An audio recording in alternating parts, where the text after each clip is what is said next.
Olá pessoal, cumprimento a todos com a graça de nosso Senhor Jesus e vamos agora para a última parte da resposta que o Josafá deu no seu canal para comentários calvinistas, né?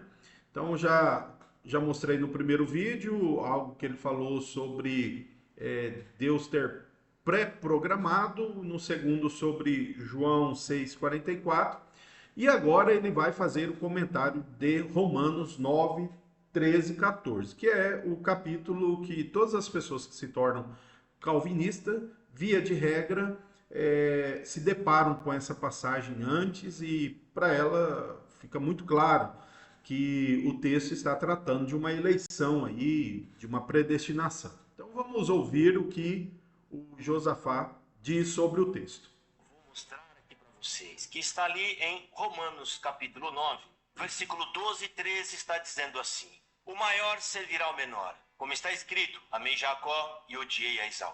Eles usam isso aqui e fazem uma péssima aplicação, dizendo que Deus está se referindo a quem ele salva e a quem ele não salva. Uma tremenda bobagem.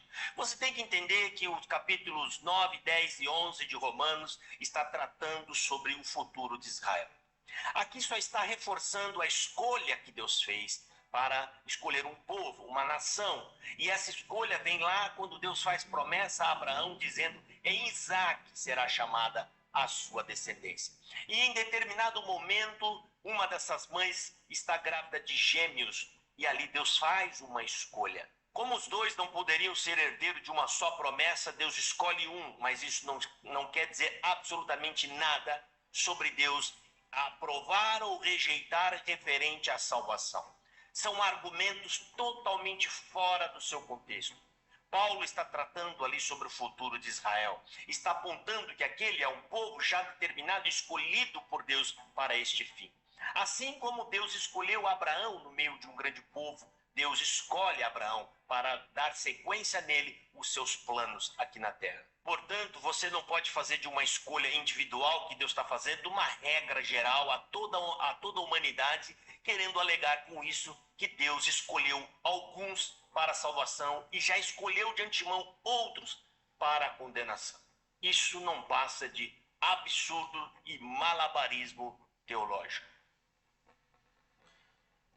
Bom, em seguida ele apresenta algumas críticas, alguns adjetivos aí a respeito do calvinismo, do Deus calvinista, enfim.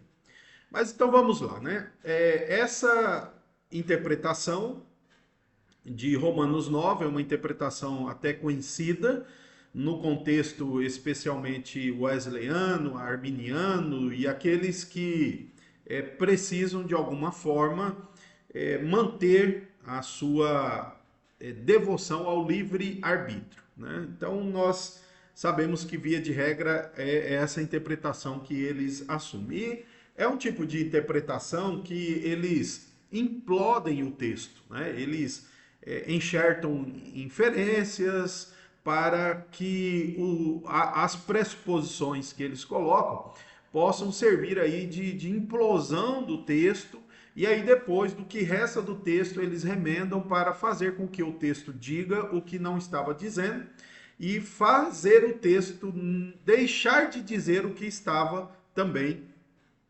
falando, né, ou dizendo. Vamos para algumas observações aqui. No capítulo 9, no início, Paulo ele mostra, né, a sua indignação e tristeza do fato de que as promessas, embora foram feitas a Israel, eles não abraçaram Cristo. Eles não abraçaram aquele que é Deus feito em carne. Mas, diante disso, ele então argumenta, ó, não é que a palavra de Deus falhou.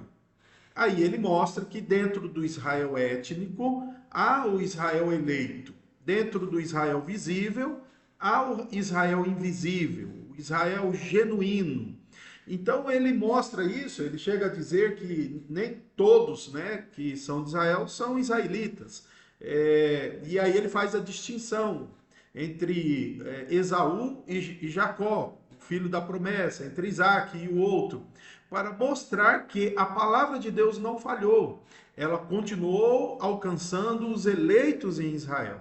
É este o contexto do capítulo 9. É verdade que o assunto é Israel, mas não apenas uma eleição de privilégios de uma nação. E por que não? Porque mesmo no argumento ele vai acrescentar o caso de Faraó e dizer que Faraó é um instrumento de Deus para Deus revelar o seu poder. E chega a dizer o seguinte, olha, logo Deus tem misericórdia de quem quer e também endurece a quem quer. Aqui não tem nada a ver com privilégios. Misericórdia está associado com miséria, com pessoas que estão em pecado. E endurecimento está associado ou ligado a pessoas endurecidas no pecado. Isso não tem nada de privilégios. Depois ainda ele chega a dar uma resposta, esse questionamento, essa resposta que ele dá aqui no versículo 19 e 20, não surgiria se o assunto fosse apenas privilégio de uma nação escolhida e não outra. Ele chega a dizer quem é você para questionar Deus. E aí ele menciona outras palavras, tal como misericórdia e endurecimento, no versículo 22, que mostra que o assunto é sim de salvação, o que Josafá está negando aí e outros. Olha, que diremos, versículo 22, que diremos se Deus querendo mostrar a sua ira e dar a conhecer o seu poder, suportou com muita paciência os vasos de ira preparados para a destruição. O que é isso? Isso aqui é quem não tem privilégio? É óbvio que o assunto também está ligado à condenação. Continuando, versículo 23, a fim de que também desse a conhecer as riquezas da sua glória nos vasos de quê? De misericórdia, que antemão preparou para a glória. Então os vasos de ira, eles são preparados pelo seu próprio pecado e desobediência, e o vaso de misericórdia, Deus prepara por sua bondade. E aí ele diz, quem são esses? Ele diz, esses vasos somos nós, quem Deus chamou não só dentre os judeus, como também dos gentios, ou seja, aqueles que se converteram a Cristo. Então não é só a questão de escolha, de eleição, de privilégios de uma nação. Não, aqui está tratando sim o assunto de salvação. E aí olha só que interessante que ele vai dizer no versículo 27, mas Isaías clama a respeito de Israel. Ainda que o número dos filhos de Israel seja como a areia do mar, o remanescente é que será salvo, porque o Senhor cumprirá a sua palavra sobre a terra de forma plena e em breve. Olha só. Então, dizer que aqui não tem assunto de salvação, que não tem assunto de perdição, de pecado, de graça, é torcer o texto, é arrebentar o texto. Então aqui usa vasos de ira, vasos de misericórdia, misericórdia e endurecimento, salvação, olha só que diz que o remanescente será salvo, o remanescente será salvo. O que é isso, gente? Então não adianta esse esforço de tentar fazer com que esse texto não diga o que ele está dizendo. Está claro, e essa passagem ela é uma resposta direta a toda pessoa que não aceita a fé reformada. Nos desculpem, por favor, nos desculpem. Mas mesmo aquilo que ele responde, quando vocês começam, o que é isso? Ele responde, Paulo falou, quem é você? Se Deus quis isso, portanto é justo. Vocês precisam entender. E especialmente semi-pelagianos precisam entender, parar de apontar o dedo para Deus e dizer que ele é justo ou não se ele fizer algo ou deixar de fazer. É ele que é a sua própria medida. Tentem entender isso, pelo amor de Deus.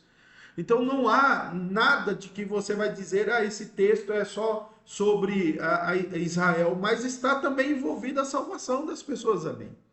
A não ser que você rejeite essas palavras do texto.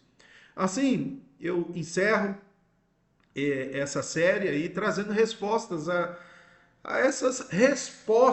esses argumentos que o Josafá apresentou, que não nos parece ser adequados à luz da Bíblia. E eu espero que você tome cuidado e continue confiando na palavra de Deus. Deus te abençoe.